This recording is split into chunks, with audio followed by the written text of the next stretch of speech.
അന്നത്തെ പോലെ രണ്ടാളും തമ്മിൽ ഇപ്പോ വഴക്കൊന്നുമില്ലല്ലോ.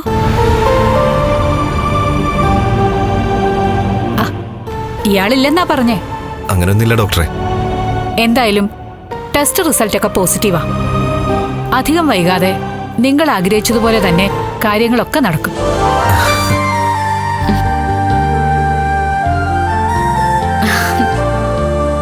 അതിന്റെ പേരിലാണ് രണ്ടാളും തമ്മിൽ വഴക്കെങ്കിൽ ഇനി അത് വേണ്ടെന്നാ പറഞ്ഞേ. പിന്നെ പ്രഗ്നന്റ് ആയി കഴിഞ്ഞാ ഇയാളുടെ ബോഡിക്ക് നല്ല റെസ്റ്റ് കൊടുക്കണം.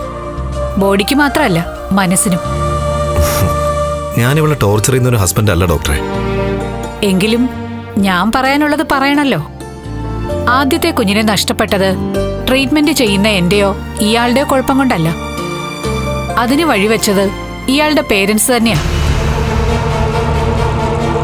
അല്ലെങ്കിൽ ഇപ്പോ രണ്ടാൾക്കും 4-5 മാസം പ്രായമുള്ളൊരു കുട്ടിയെ ലാളിക്കാമായിരുന്നു. ഇനി പ്രത്യേകിച്ച് വല്ല ട്രീറ്റ്മെന്റ് എടുക്കേണ്ട കാര്യമുണ്ടോ ഡോക്ടറെ? അത് ഞാൻ പറയാം. എന്തായാലും 2 ആഴ്ച കഴിഞ്ഞ് വീണ്ടും വരണം.